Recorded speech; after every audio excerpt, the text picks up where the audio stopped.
J'espère que vous n'avez plus la main sur l'oreille comme on a parlé hier, mais le message a été reçu, Louis, entendre. Et de cette manière, nous améliorons, nous fortifions notre relation avec Akadosh Baruch Hu. Le deuxième verset de cette paracha, la passou commence, Va'ahefra. Dieu dit, Va'ahefra, je vais t'aimer. Uveracha, je vais te bénir. Virbecha, vous allez multiplier. Et je vais bénir vos fruits, vos enfants, votre parnassa, tout ce qui vient avec. Va'ahefra, au singulier. Dieu dit, je vais t'aimer à toi. Il y a une connotation particulière. Alors écoutez une histoire extraordinaire du rabbi, de la part de son beau-père, le rabbi précédent, comme il partage une idée fondamentale. Mais avant ça, exprimons notre remerciement et notre amour vers Akadosh Baruch Hu en disant le chapitre 100 de Tehillim. Mizmoy le soy d'oril adonu kolorat im de sadene besimcha. Boy le fana benan aduk adonu elim hu asana velo enachnam tzamarisoy. Boy shor besoy le chatzroy se besilohoy de le bachush. Boy ki toy vadenu le lom chazdavi adoy voder emunasoy. Bien sûr, là, d'accord, mes chers amis. Et voilà. Je ne suis pas sûr quelle année ça a été, mais c'était durant le vivant physique du rabbi précédent, donc entre les années 1941 et 1950. Le rabbi, alors donc le gendre du rabbi précédent, un jour descend du premier étage. Le rabbi précédent avait son appartement et son bureau, son endroit d'étude, au premier étage, et le rabbi était au rez-de-chaussée. En descendant d'en haut, comme pour dire, il rencontre deux jeunes Bachourim, ensuite qui sont devenus le rabbin Edelman, je crois qu'ensuite il était chalier du rabbi au Maroc, et le rabbin Fogelman, plus tard chalier du rabbi à Worcester. Deux jeunes Bachourim, deux jeunes garçons. Et vous savez, est-ce que vous serez intéressé que je partage avec vous une idée extraordinaire que je viens d'entendre maintenant de mon beau-père, du rabbi? Absolument. Et voilà ce que le rabbi dit. Vous savez, à la synagogue, il y a toutes sortes de personnes qui viennent.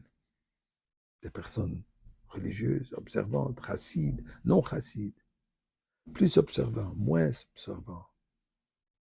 Il y a des gens qui malheureusement qui viennent d'une famille observante et malheureusement ils ont lâché un peu, parfois beaucoup. Il y a d'autres qui viennent, qui n'ont jamais eu d'éducation religieuse du tout, ils viennent par curiosité.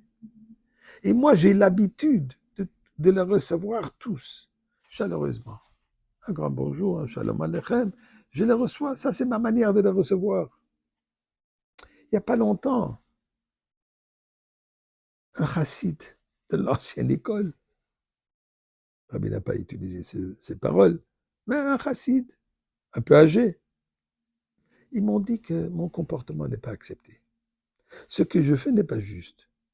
Puisque en montrant tellement de chaleur à une personne qui n'est pas religieuse, ça donne l'impression que tu es d'accord avec leur comportement.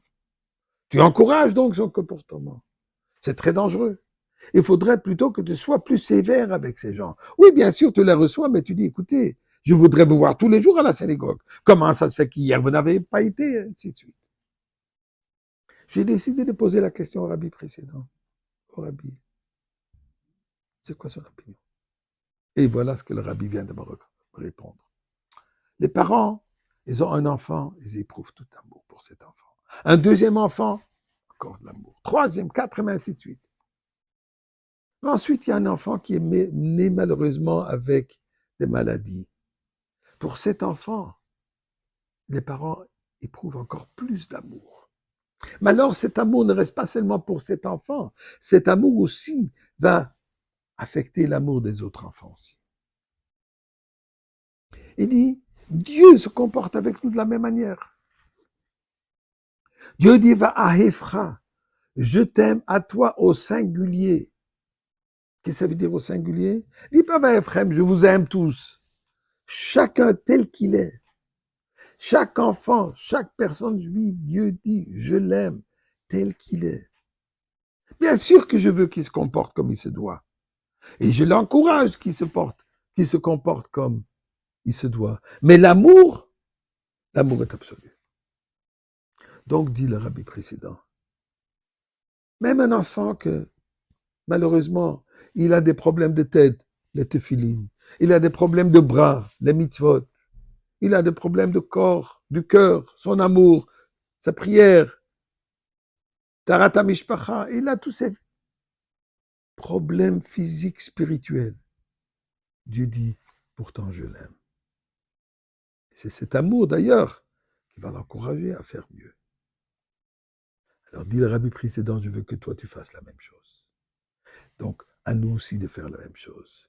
Aimons chacun et avec cet amour nous arriverons à rencontrer Mashiach aujourd'hui.